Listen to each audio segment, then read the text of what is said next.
అధికారులందరితో పాటు ఒక సమీక్ష ఏర్పాటు చేసుకొని ఎట్టి పరిస్థితుల్లోని కూడా ఈ నేరాలు అన్నవి తగ్గాలి. ముఖ్యంగా చిన్నపిల్లల మీద జరుగుతున్న అఘాయిత్యాలు కానీ, మహిళల మీద జరుగుతున్న అఘాయిత్యాలు కానీ ఇవన్నీ కూడా అరికట్టాలి అనుకునేటప్పుడు మనం ఏదైతే సత్యసాయి జిల్లాలోని కేసుని మనం టెక్నాలజీ ప్రకారం యూజ్ చేసుకుని తొందరగా నిందితులను పట్టుకున్నామో అదే టెక్నాలజీని యూజ్ చేసుకోవాలి.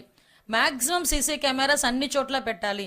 ఒకటి కూడా విజ్ఞప్తి చేశారు గౌరవ సీఎం గారు, ఎవరైతే మనం మాక్సిమం పబ్లిక్ ప్లేసెస్ అన్నిట్లోని కూడా సీసీ కెమెరాస్ మనం ఏర్పాటు చేయడంతో పాటు ఈరోజు ఎక్కడైతే ప్రైవేట్ ప్లేసెస్లో సీసీ క్యామ్స్ ఏర్పాటు చేసుకున్న వాళ్ళందరూ కూడా వాళ్ళు అనుసంధానం అన్నది మా పోలీస్ డిపార్ట్మెంట్ వాళ్ళకి ఇస్తే ఎక్కడైనా ఇమీడియట్ గా రెస్పాండ్ అయ్యి వాళ్ళకి ఎటువంటి ఇబ్బంది లేకుండా చూసుకునే బాధ్యత తీసుకుంటాం. ఈరోజు వాళ్ళ దగ్గర సీసీ కెమెరాస్ ఫుటేజ్ వాళ్ళ దగ్గరే ఉంటుంది. అది కాకుండా మళ్ళీ నేరం జరిగిన తర్వాత వాళ్ళ ఫుటేజెస్ మనం తీసుకోవటం, తర్వాత మళ్ళీ ఫర్దర్గా ఇన్వెస్టిగేషన్కి ఉపయోగపడుతుంది. అలా కాకుండా రియల్ టైంలోనే అవి జరగకుండా చూసుకునే బాధ్యత తీసుకోవడానికి పబ్లిక్కి కూడా మేము అప్పీల్ చేస్తున్నాం. మీ దగ్గర మీరు ప్రైవేట్ ప్లేసెస్లో ఎక్కడైతే మన ఇంట్ల దగ్గర లేదంటే మీ వ్యాపార సంస్థల దగ్గర పెట్టుకున్న ఈ కెమెరాస్కి కూడా అనుసంధానంగా పోలీస్ డిపార్ట్మెంట్ వాళ్ళకి గనక ఇస్తే డెఫినెట్గా మేమందరం కూడా ఇంటిగ్రేట్ చేసుకొని నియర్ బై కమాండ్ కంట్రోల్ రూమ్లోని దాని అంతటిని కూడా మేము పర్యవేక్షించుకుంటాం. ఎక్కడ కూడా ఎటువంటి ఇబ్బంది లేకుండా చూసుకునే బాధ్యత తీసుకుంటాం. కెమెరాస్ లేవు, వాటి చోట్ల ఏం చేయాలి? డ్రోన్స్ ఉపయోగించమని చెప్పారు. డ్రోన్స్ని యూజ్ చేసుకొని ఆ పిక్చర్స్ క్యాప్చర్ చేసుకొని ఎక్కడైనా ఇటువంటి యాక్టివిటీస్ ఎక్కడైనా జరుగుతున్నాయేమో అని కూడా క్యాప్చర్ చేయమన్నారు.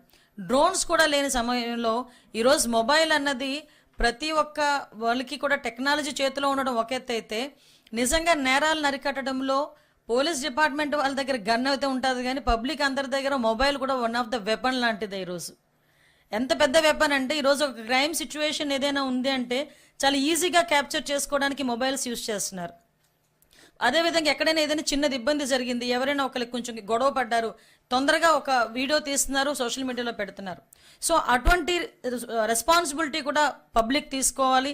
దానికి ఒకటి కూడా చెప్తున్నారు, ఈరోజు గవర్నమెంట్ తరఫున మేము కూడా మీ అందరికీ కూడా హామీ ఇస్తున్నాం. ఎవరైనా ఇలాంటి ఇన్ఫర్మేషన్ కనుక మాకు ఇస్తే వాళ్ళ వివరాలను కూడా మేము గోప్యంగా ఉంచుతాము. పబ్లిక్ ఎటువంటి పరిస్థితులను చేయము. వాళ్ళకి ఫర్దర్గా ఎటువంటి ఇబ్బంది లేకుండా చూసుకునే బాధ్యత కూడా మేము తీసుకుంటాం. అంటే ఓవరాల్గా ఇక్కడ క్రైమ్ విషయంలో ఎక్కడ కూడా రాజీ పడకుండా నిందితులకి శిక్ష పడేయడం ఒక ఎత్తు అయితే, అసలు ఆ క్రైమే జరగకుండా చూసుకునే బాధ్యత కూడా తీసుకోవాలి అని ఒకే ఒక కారణంతో ఈరోజు ఇన్ని ఏర్పాట్లు కూడా మేము చేసుకోవడం జరుగుతుంది, ఎస్పెషల్లీ టెక్నాలజీని ఉపయోగించుకొని. అయితే ఈరోజు మన సత్యసాయి జిల్లాలో జరిగిన సంఘటన చూస్తే టెక్నాలజీని బేస్ చేసుకొని వాళ్ళు సీసీ కెమెరాస్ బద్దలుగొట్టినా కూడా టెక్నాలజీ బేస్తో వాళ్ళు ఎక్కడెక్కడ ఉన్నారు, వాళ్ళు ఏం చేస్తున్నారని వివిధ ప్లేసుల్లో వాళ్ళందరినీ కూడా దగ్గర 200 కిలోమీటర్లు చేసి పోలీస్ డిపార్ట్మెంట్ వాళ్ళందరూ కూడా కొండలు గుట్టలు కూడా ఎక్కి వాళ్ళు ఓవరాల్గా 48 అవర్స్లో 5 నిందితుల్ని పట్టుకోవడం జరిగింది. వాళ్ళందరినీ కూడా రిమాండ్ కూడా పంపించడం జరిగింది. అందులో ఒక 3 మైనర్లు ఉన్నారు. విషయం చూస్తే నిజంగా చాలా ఆశ్చర్యకరమైన సంఘటన ఏంటంటే, వాళ్ళ మీద కేసులు ఇంచుమించుగా 32 కేసులు ఒక అతని మీద ఉన్నాయి. అందులోని అవన్నీ కూడా దొంగతనం కేసులే. అంటే దొంగతనం అంటే వీళ్ళు రిపీటెడ్గా చేసే పరిస్థితులు, దొంగతనం రిపీటెడ్గా చేసే పరిస్థితులు ఉన్న నేర చరిత్ర కలిగిన వ్యక్తులు. ఇటువంటి వ్యక్తుల్ని అతి చాకచక్యంగా వితిన్ డేస్ 48 అవర్స్ వితిన్ అవర్స్లోనే పట్టుకొని ఈరోజు రిమాండ్కి పంపించిన పరిస్థితి. అంటే ఇక్కడతో ఇది ఆగకూడదు. డెఫినెట్గా ఎవరైతే అఘాయిత్యం చేశారో ఆ నిందితుడికి శిక్ష పడాలి అని ఒకే ఉద్దేశంతో గౌరవ సీఎం గారు ఒక నిర్ణయం కూడా తీసుకోవడం జరిగింది. ఈరోజు ప్రత్యేకమైన ఒక కోర్టుకి, ఒక ఫాస్ట్ ట్రాక్ కోర్టుని కావాలి అని చెప్పి ఈరోజు హైకోర్టుకి కూడా గవర్నమెంట్ ఈరోజు రాయడం జరుగుతుంది. అంటే విషయం ఏంటంటే, ఎస్పెషల్లీ ఈ కేసు నిమిత్తం, అదేవిధంగా బాపట్లలోనే ఒక సామూహిక అత్యాచారం చేసి చంపేసిన ఒక సంఘటన మనందరికీ కూడా తెలుసు. ఆ 2 కేసుల్ని కూడా ఈ ప్రత్యేక కోర్టుకి అప్పచెప్పి యాజ్ ఎర్లీ యాజ్ పాసిబుల్ నిందితులకి శిక్ష పడే ఏర్పాటు చేయాలి అన్నది ఈరోజు గవర్నమెంట్ తీసుకున్న అతి ముఖ్యమైన నిర్ణయం. అంటే ఈ స్పెషల్ కోర్టును తీసుకొచ్చి, మనకి పర్టికులర్గా స్పెషల్ కోర్టును తీసుకొచ్చి తొందరగా నిందితులకి శిక్ష పడే ఏర్పాటు చేయాలి అన్నది ప్రభుత్వం తాలూకా ఆలోచన. అంటే ఈ రోజు వరకు నాకు తెలిసి లాస్ట్ 5 సంవత్సరాల్లోని కూడా ఏ రోజు కూడా ఇన్ని సంఘటనలు జరిగినా ఒక స్పెషల్ కోర్టు గురించి ఏ రోజు కూడా ఎక్కడ కూడా రాసిన సందర్భం కనిపించలే.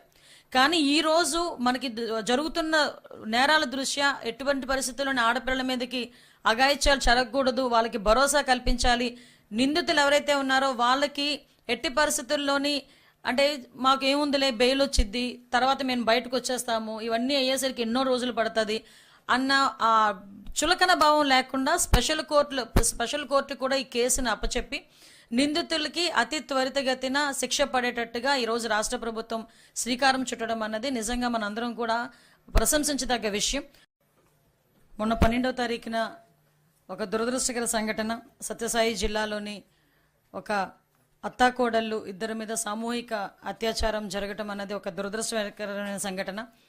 అయితే ఈ విషయం సంఘటన జరిగిన వెంటనే గవర్నమెంట్ ఇనిషియేషన్ తీసుకొని పోలీస్ డిపార్ట్మెంట్ కూడా చాలా ఫాస్ట్గా మూవ్ అయ్యి, ముఖ్యంగా ఒక విషయం ఇక్కడ చెప్పాలి, మ్యాక్సిమం డిపార్ట్మెంట్ అంతా మన దుర్గమ్మ టెంపుల్కి, అదేవిధంగా పక్కనున్న బ్రహ్మోత్సవాల్లో తిరుపతి దగ్గరికి బందోబస్తు అంతా వెళ్ళిపోయినా ఉన్న బందోబస్తుతోనే టెక్నాలజీని బేస్ చేసుకొని ఎక్కడ కూడా ఇబ్బంది రాకుండా వితిన్ 48 hours వాళ్ళందరినీ కూడా పట్టుకొని ఈరోజు రిమాండ్కి పంపించే పరిస్థితి కూడా మనం చూసాం. విషయం ఏంటంటే ఈ విషయంలోని గౌరవ సీఎం గారు చాలా సీరియస్గా తీసుకొని, అంటే ఇలాంటి ఇష్యూ అనే కాదండి, ఎక్కడా కూడా మహిళల భద్రత విషయంలో ఉపేక్షించకూడదు, మహిళల భద్రత విషయంలో రాజీ పడే ప్రసక్తి లేదు అని ఆయన ప్రమాణ స్వీకారం చేసిన దగ్గర నుంచి కూడా మనందరికీ కూడా పదే చెప్పడం కూడా మనం అందరం కూడా వింటున్నాం. ఈ నేపథ్యంలో ఎక్కడైనా ఎటువంటి సంఘటన అయినా జరిగినా, అది చిన్న సంఘటన అవనేయండి, పెద్ద సంఘటన అవనేయండి, ఏ సంఘటన అయినా ఒకేలా తీసుకొని మహిళల మీద జరుగుతున్న అఘాయిత్యాల మీద ప్రతిరోజు ఎక్కడ కూడా అటువంటి జరగకుండా చూసుకోవాలని డీజీపీ గారితోని, పోలీసు ఉన్నతాధికారులు అందరితోని కూడా ప్రతిరోజు సమీక్ష చేయడమే కాకుండా దీనికి కంపల్సరీగా ఒక వే ఫార్వర్డ్, ఒక వే అవుట్ తీసుకురావాలి. ఒక ఆడపిల్ల మీద నేరం చేయాలి అనే ఆలోచన రావడంతోనే భయపడే పరిస్థితి తీసుకురావాలి. అటువంటి ఆలోచన కూడా ఎట్టి పరిస్థితులను చేయకూడదు అని చెప్పి గౌరవ సీఎం గారు కూడా సమీక్షలు నిర్వహించి పర్టికులర్గా పోలీస్ డిపార్ట్మెంట్ వాళ్ళందరినీ కూడా ఆదేశించడం జరిగింది.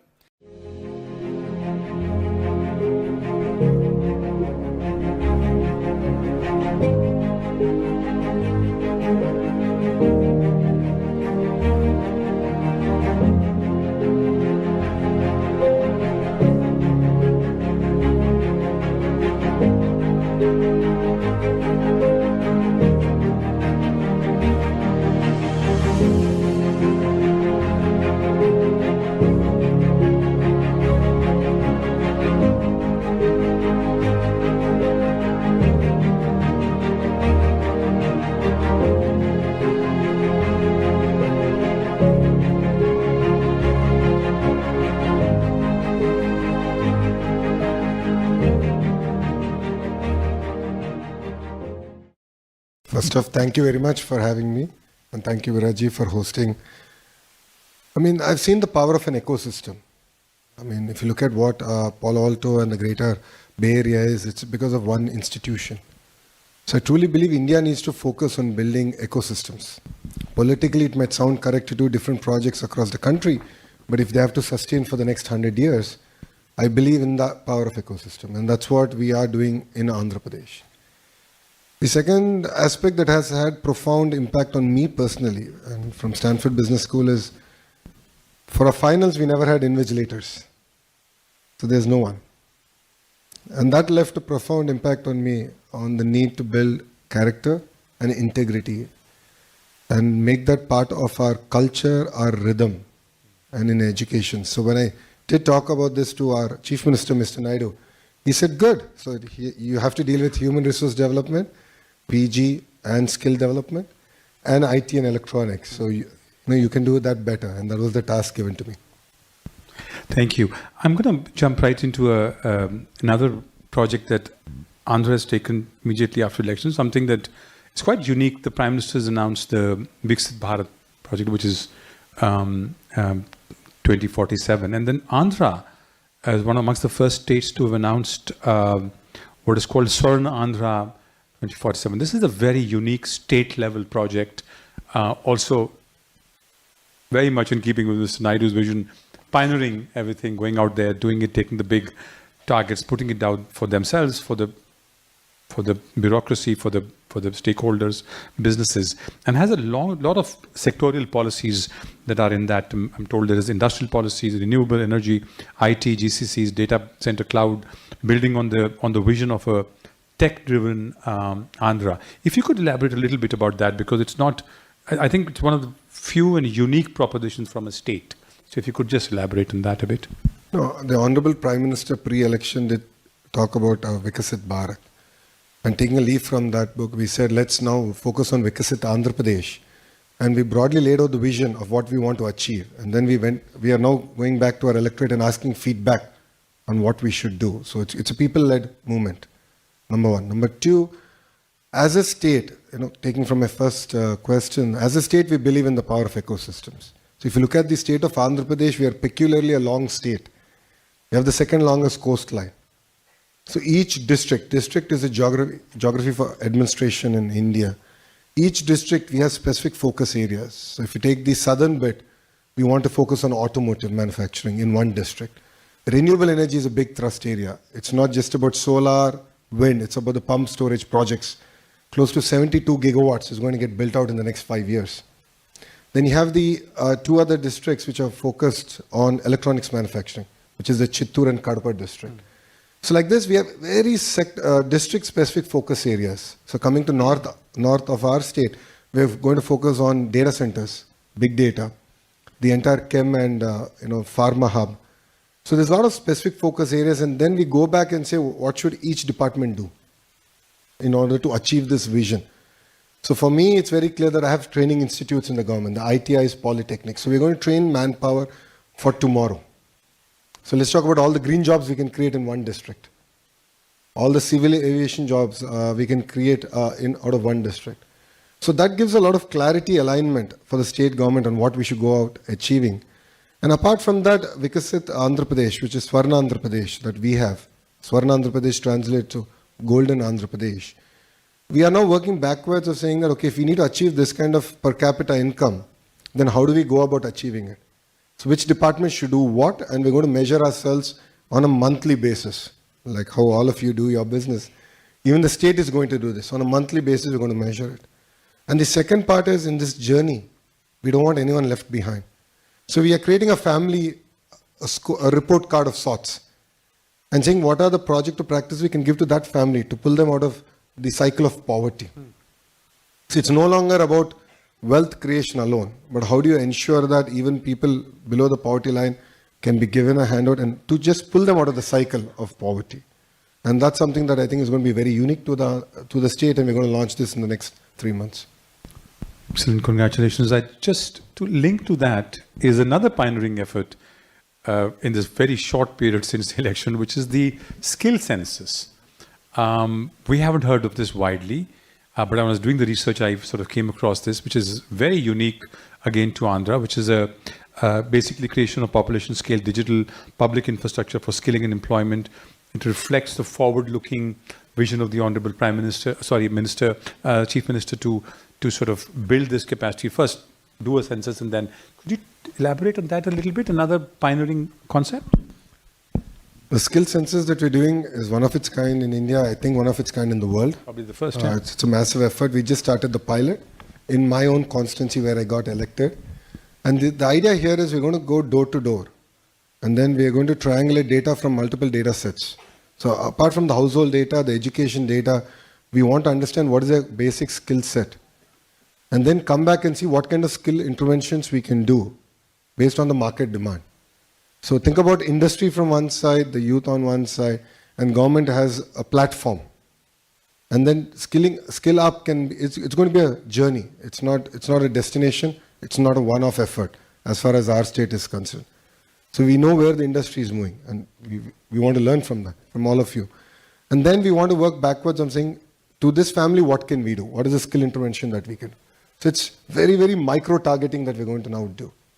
And I believe that will ensure that we deliver on the first promise in a manifesto, which is to create 2 million jobs in 5 years as a state.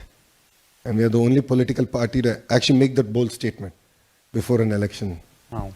And fundamentally, I think all of us have to accept one thing, which is the Telugu people, the people from both Andhra and Telangana play a very important role in the IT sector.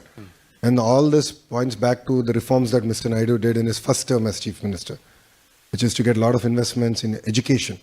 So we had a lot of engineering colleges come up. So we have amazing talent. And this talent has gone across the globe. And taking a leaf out of that, what we are looking at as Visakhapatnam is, why can't we ride the wave of big data and the AI ML? So like when you look at Hyderabad, it was all the Y2K boom. So we have a next frontier that we can now do. And that's where I believe that Visakhapatnam can play a very important role. So we have renewable power. It's a beautiful location.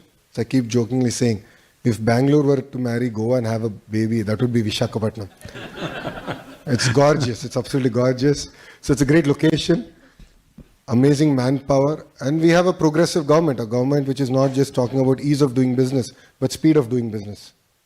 Because though lot other states have done on ease, but speed is the biggest challenge because investments have just gone up. And even a month, 2-month delay throws your entire business plan out of whack. So we understand that and we want to deliver on the speed of business promise.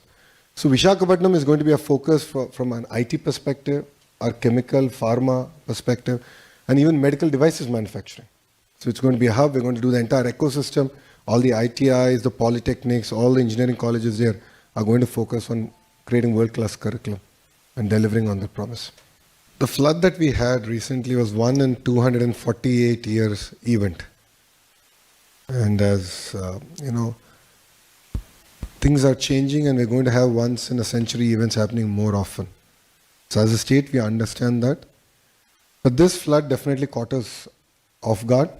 It was a flash flood. In greater parts of the city, we had more than 6 foot water. So, and it was the first time that we had to handle floods. As a state, we've handled cyclones and we have expertise in that. But then Mr. Naidu being Mr. Naidu said, why can't we use drones for delivery? And I remember quite a few of the operators saying that's not possible. I mean, we've used it for agriculture purpose. Being an Indian, we call the Jugaad model. We had a basket fitted, let's say, let's try it. And success, we actually managed to deliver food. I think I wouldn't say that it was the best model. I think it was a great beginning because we didn't have enough of drones. So I wish I had 2,000 drones. Then I could have delivered breakfast, lunch and dinner to every house. But I just had about 40 drones. And with that 40 drones, we did do a pilot. And I think it clearly gives a direction of what India can do. And we're seeing other nations use drones to kill people. But I think India shows the way of how we can use drones in terms of relief and rehabilitation. So I think there's a lot of work that we've done there. Saying that, the second bit was the entire rehabilitation. So relief was done. How do you pay money? How do you rehabilitate people? Again, we put all the models out. We had a sandbox. All the images of the water from CCTV, from our drone footage was put out there.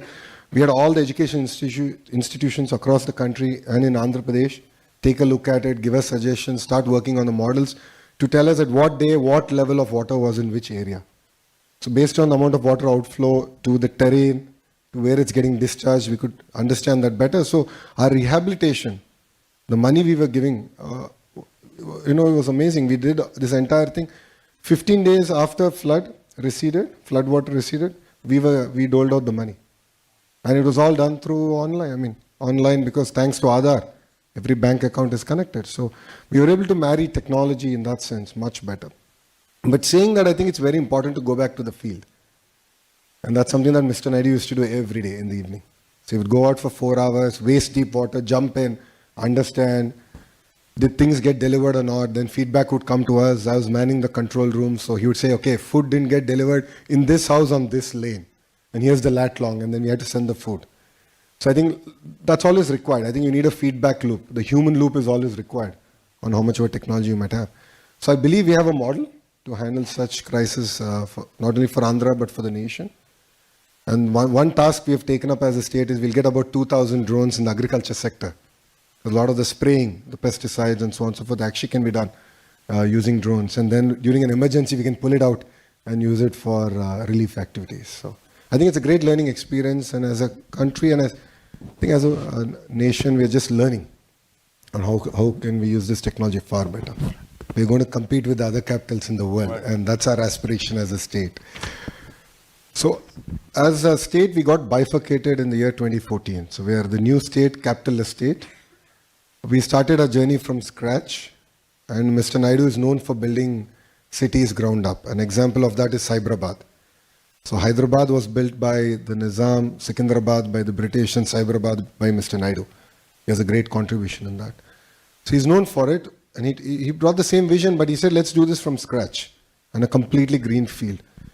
And the beauty of this project is not just the technology bit, but the human angle, where not even acre was owned by the government, it was owned by the farmers. So we pooled the land from the farmers, where developed land went back to the farmers. So how do you make farmers part of this growth, the economic growth that we're going to deliver? So and that's very unique in that sense. And we started off with that project. It is going to be India's world-class city. It's going to be all green powered. It's a city that's going to have district cooling system, like how you have power, water coming and gas coming home. You'll actually have air conditioning coming as service. So we're looking at various efficient models that have been deployed across the world that can enable us to leapfrog as a city. That's one part. The second part comes to the entire knowledge bit. If you look at it, we already have India's premier institutes like SRM, VIT, already having campuses there, and they're creating world-class students, faculty coming out of that area, and more campuses are going to come. So that's where the entire knowledge economy is going to get kickstarted. And saying that, as a government, we are very passionate about real-time governance. We did this in the past between 14 and 19. But now things have changed. Now government can be in your phone. So why should you go to office? And single question is that. So when you push a button, you're able to watch a movie. When you push a button, you're able to get a cab or groceries or lunch or dinner. Why can't government be that responsive? And that's a straight question that I get asked by the Honorable Chief Minister. Saying that, phase one, we're working with various platforms, and the phase one, we intend to deliver about close to 100 government services via any platform to your phone, number one. Number two, we want to use AI, and we are in talks, we are actually piloting it. And there are amazing examples of how AI can sort of improve the efficiency of government delivery. And the various instances where I believe we could have done much better than we did in the past. So you'll see in the next 100 days AI being deployed in governance, and also helping ministers, bureaucrats take decisions. So we already started this project where we have a digital twin for every minister. And based on the entire social listening, based on the feedback from various sources, it would advise that these are probably the 5 areas you want to pay attention in this week. So we're giving these insights to the ministers, and then we have this entire feedback mechanism. We understand sentiment across various ministries far better today. So 100 days from now, I think I'll be able to present it actually in front of everyone. And then we want to then go down, have a digital twin for every member of Legislative Assembly, so they can understand better what are the pain points, what are the things that we need to now focus on. So we're now working with private universities, global universities now to come and invest in our state with a clear vision of what should come in which district. So one university which got added to the list was the entire Civil Aviation University. So we're working with GMR, which is the world's second largest private sector airport operator. And we're working with them on actually building a Civil Aviation University in Visakhapatnam, because that's where we believe that it can be the hub for it, and where 25% of the global workforce can actually come from Andhra Pradesh. Logistics is going to be closer to where the ports are. Nellore is one district which has a good number of ports. We want to do it there. So with a very sectoral focus, we are now encouraging universities to actually come, start their campuses in Andhra Pradesh. And I'm fortunate to have both hats, Bharat and India. So Bharat hat is the Human Resource Development Ministry. India, of course, is the IT Electronics Ministry. So I'm lucky to have both, and I'm able to steer in terms of policy and what is required. So I keep saying, one size does not fit all. That's quite clear. Things have changed substantially. And what we can deliver is speed of doing business. And as a state, if you see a lot of institutions that wanted to become deemed universities, we created a policy for them to do that. And a lot of universities that want to start from scratch, it's going to be tailor-made for them based on their investment, the sector that they want to enter in Andhra Pradesh. As you rightly said, Mr. Naidu is always ahead of his time. And as a political establishment, we tend to put the cart ahead of the horse. And you've seen subsequent elections, we have not been able to win. And that's something that we take as strong feedback for ourselves, that continuity in governance is equally, if not more important at this juncture for our state of Andhra Pradesh to see our vision through, number one. Number two, whatever vision I've shared with you is something that I've already discussed with the electorate, and we go back for constant feedback, and we will involve them in the entire process. And the last bit, I think even the political class or the bureaucracy, I think the last 5 years was a slumber. So And with a kind of renewed interest and energy that Andhra is now witnessing, creating that momentum is going to be very critical for us as a state. I think these are the clear three things that we want to go about delivering. And I'm sure that these three delivered, then Andhra Pradesh should be the first $1 trillion economy in India. Thank you very much again for having me here. I'm honored. See, Mr. Naidu is a veteran. This is the fourth term. He's the Chief Minister of Andhra Pradesh. But he brings renewed energy. Just to give you an idea of the kind of mandate we got, out of the 175 constituencies we contested, we won 164. That's a 92% strike rate. It's the highest ever even we've witnessed. Saying that, out of the 164, 88 of us are first-time members of Legislative Assembly. In his cabinet, 17 ministers are first-time ministers. So a lot of fresh faces, a lot of energy to do good. All of us are raring to just get going. Andhra Pradesh is, as I said, a very long state, which lends itself very well for decentralized development with clear sectoral focus. As I already stated, we believe in the power of ecosystems. And we are here to deliver on that ecosystem. A lot of work has already been done between 14 and 19. It could be renewable energy, it could be the automotive, the mobility sector.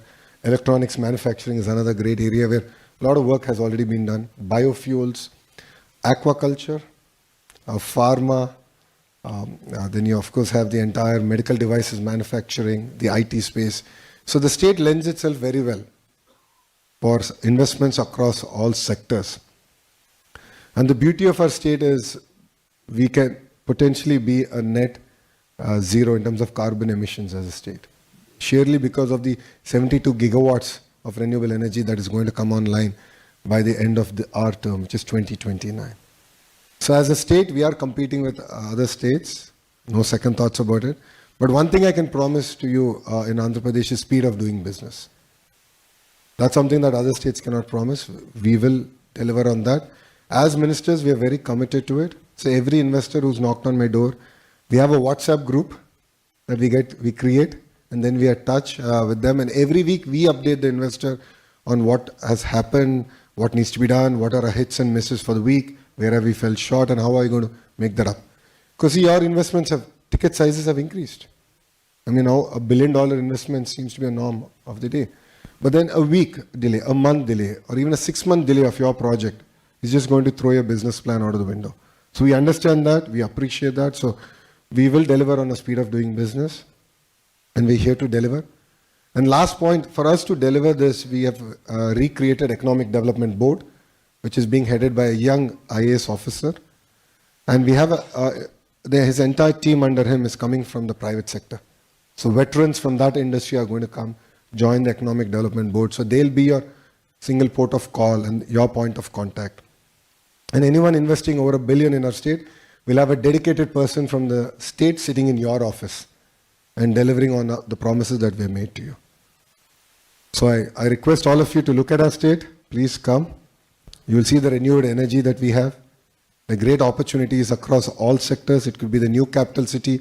It could be our port. It could be our big data. It could be the petrochem, chemical, the entire pharma ecosystem. There's amazing opportunities out there.